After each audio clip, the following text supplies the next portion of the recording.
So, how do I talk about unions? A buddy of mine, he's union. I used to be a maintenance technician, then I was an engineer, but I'd never been in a union. And the only union shops I worked in was as a salaried engineer and project manager. Um, so it's really hard for me to put myself in your shoes necessarily as how important unions are. Unions are the reason that all those hourly protections exist. Unions are the reason that federal law requires time and a half. Unions are the reason that federal law has a 40-hour work week limit without paying overtime. Unions are the reason that hourly people get any benefits at all. Pre-unions, the salary got some benefits. It was just, salary. That's why you guys hate salary, even if they're not actually managers, right? Is because they got benefits. That's where that stems from. And the hourly did not. They worked you until they let you go, and they didn't give you any perks, and they didn't give you any benefits, and they didn't give you shit. They could work you 20 hours a day for the same rate. Healthcare? You don't need healthcare. We're going to work you till you die. So every hourly employee in the United States of America has unions to thank for those rights. And the unions didn't protect the salary. But the salary used to be all considered management. Now there's this middle section of salary that are basically abused to hell. And they want to take you, the hourly, back there. And for those of you that are naysayers that say, oh my goodness, that manifesto, it's only extremists. It's only far right. It's only extremists. Main Street, moderate, regardless, we don't want that. We don't want that. Yeah, well, 79.6% of this country said they did not want Roe flipped over. Just 3 days before a SCOTUS flipped it.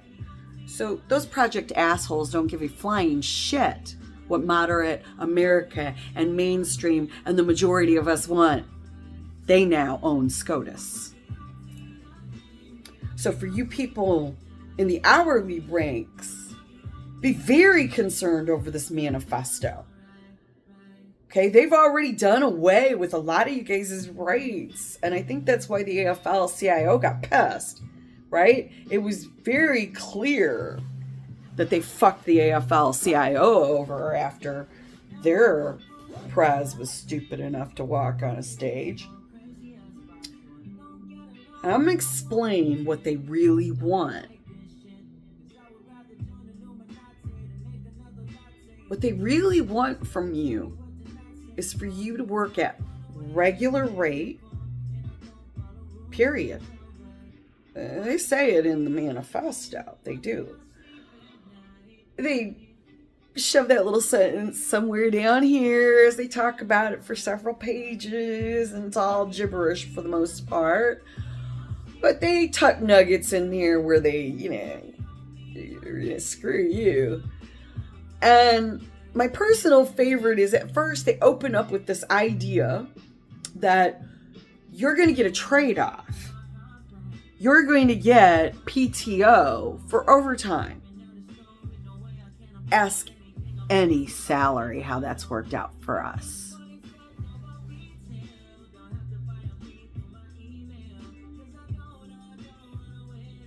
I worked 50 hours a week pretty much for every salary job I ever had.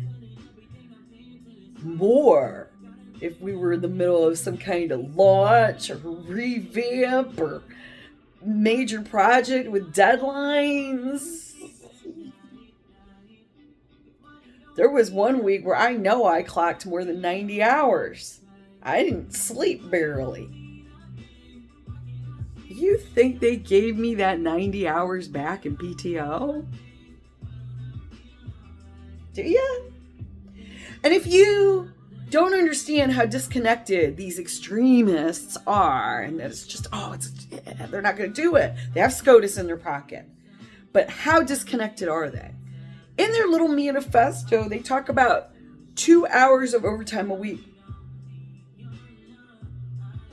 If you're a maintenance guy, when I worked maintenance, man, I worked 16 hours a week minimum overtime. Because I was working at least an hour or two overtime during the week, here and there. I was working at least an 8-hour day on the weekends. I got 1 day a month off for several months straight. 2 hours of overtime a week. Come on. That's what they use for their calculations, so you know they don't know what the fuck they're talking about. But then they calculate this and they say for 2 hours of overtime a week, 104 overtime hours, they're going to give you 4 weeks of vacay. They actually say 4 weeks, which is bizarre. Because I was just like, 4 weeks? It sounds great, right? In comparison to what you get paid if you do the math. All right. So maintenance guys that put in 104 hours a month, you buying that at 4 weeks, you're getting 4 weeks off? All my friends that work for these plants that are open on Saturday, you basically work every Saturday, you get Sunday off. You buying it? You believe that every 2.5 months, two and a half months, they're gonna give you an entire month off? That would be basically 4 months a year they're gonna give you off. You believe that? How are they gonna give you that? They're going to give it to you paid? They don't even pay you for doctor's appointments. You think they're going to pay you to have 4 weeks off because you worked 104 hours of overtime? They also want to do away with all of this under the premise they're going to give you childcare. Somehow, magically, by doing away with your overtime, they're going to increase your benefits. They're going to increase your benefits, help pay for education, help pay for childcare, they're not going to help you pay for that. They're going to give companies a tax break to put childcare in and educational facilities in. And that's supposedly going to be a benefit to you, even if you don't have kids. And that's all going to be paid for by your overtime that you're no longer going to be getting. Do you believe them? It's comical. But again, it's not a mainstream manifesto. All of us acknowledge it's not mainstream, just the bits and pieces alone.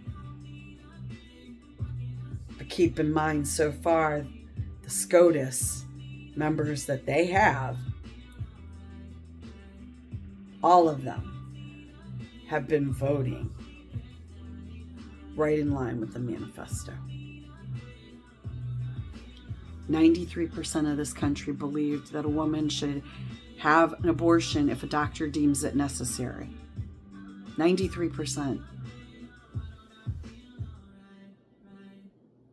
There are more than 5 states in this country now where doctors are terrified to even make that call, to the point that they are sticking patients that will potentially die en route to a state that will allow a doctor to make that decision, because they're that terrified of what that state will do to their career, to their medical licenses.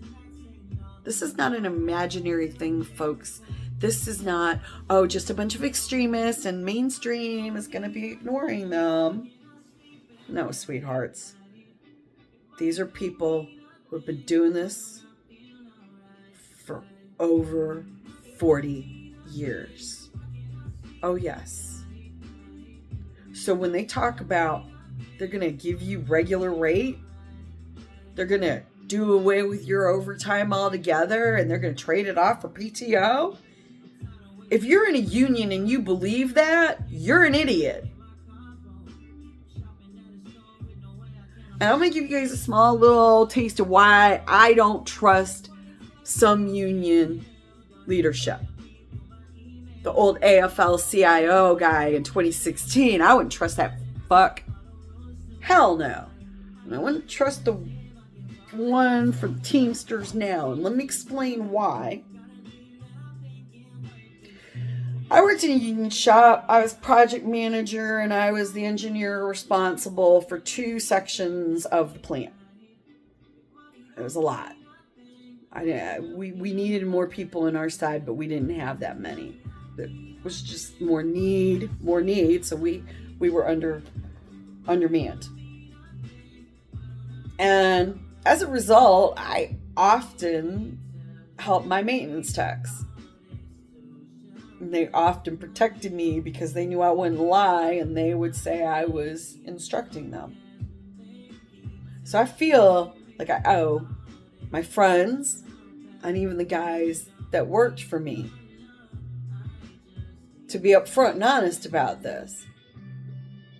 That union plant prez,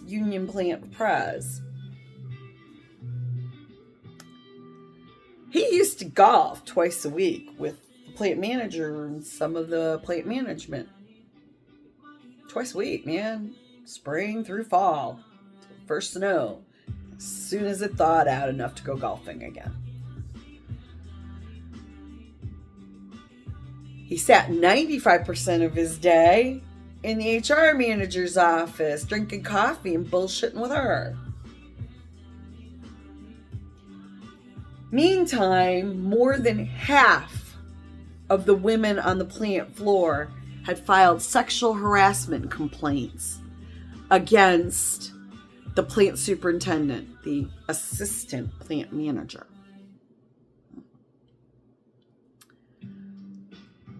That union prez, he didn't give a shit. He threw most of that stuff out. So none of that came to light in the way it should have. Until it never really came into light the way it should have, period. But it did kind of come into light when that asshole decided to sexually harass one of the female managers in the plant. In fact, she was the only female manager in the plant. She filed a lawsuit. And when they finally fired that asshole, they walked him out. All those union employees are at lunch. Everybody's able to see them. All hug him, including their union president.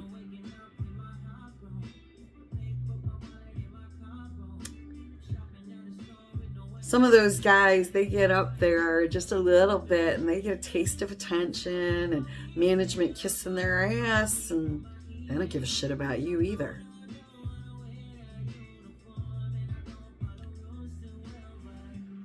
Don't buy the crap. They will end your overtime. They will end all of the legal benefits. And they did put a clause in there that you should still get time and a half on the Sabbath. Which Sabbath? Jewish people celebrate on Saturday.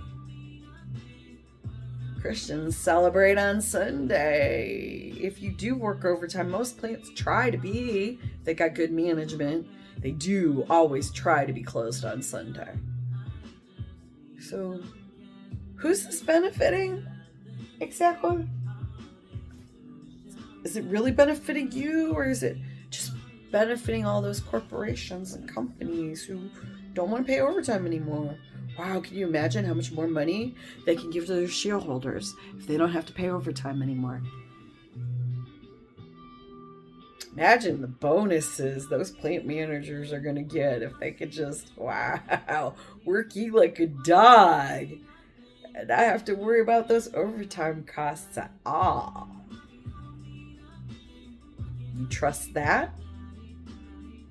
And if you think no to that, then you better not be trusting Project Shitbags either. Think about it, man. Peace.